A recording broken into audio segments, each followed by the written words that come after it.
دوستو یہ ایک بادشاہ کی پرانی کہانی ہے۔ اس بادشاہ کا ایک بچپن کا دوست تھا جس کے ساتھ وہ کھیل کود کر جوان ہوا تھا۔ بادشاہ اپنے اس دوست کو ہمہ وقت ساتھ رکھتا تھا۔ اس کی عادت تھی کہ اس کی زندگی میں خواہ کوئی بھی چیز بری بات ہو، وہ ہمیشہ یہی کہتا کہ جو ہوتا ہے اچھی کے لیے ہوتا ہے۔ ایک دن بادشاہ اور اس کا دوست شکار کے لیے جنگل میں گئے۔ دوست نے بادشاہ کے لیے بندوق میں گولی بھری اور بندوق تیار کر کے بادشاہ کو دی، لیکن گولی بھرنے میں اس سے کچھ غلطی ہو گئی اور جب بادشاہ نے شکار کے لیے گولی چلائی تو اس کا انگوٹھا کٹ گیا۔ یہ صورتحال دیکھ کر دوست نے اپنی عادت کے مطابق کہا کہ جو ہوتا ہے اچھی کے لیے ہوتا ہے، اس میں یقیناً کوئی بہتری ہوگی۔ یہ سن کر بادشاہ کو شدید غصہ آیا اور بولا، یہ بہتری نہیں ہے، میرا انگوٹھا ضائع ہو گیا ہے اور تم کہہ رہے ہو اچھا ہوا، اور ساتھ ہی حکم جاری کیا کہ اسے قید خانے میں ڈال دیا جائے۔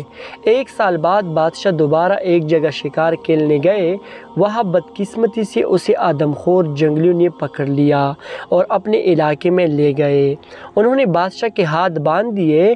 اب آگ جلا کر وہ بادشاہ کو جلانے ہی والے تھے کہ ان کی نظر بادشاہ کی انگوٹھی پر پڑی تو پتہ چلا کہ بادشاہ ایک انگوٹھے سے معذور ہے۔ وہمی اور توہم پرست قوم ہونے کی وجہ سے وہ کسی نامکمل انسان کو نہیں کہتے تھے، لہٰذا انہوں نے بادشاہ کو رہا کر دیا۔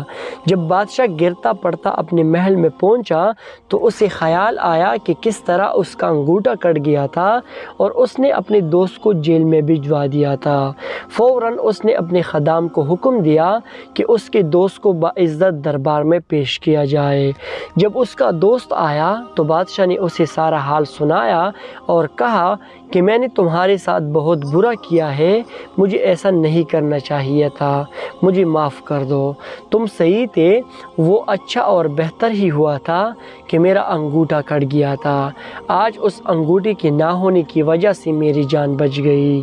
یہ سن کر بادشاہ کا دوست مسکرایا اور بولا، یہ بھی بہتر ہی ہوا کہ آپ نے مجھے جیل بھجوا دیا۔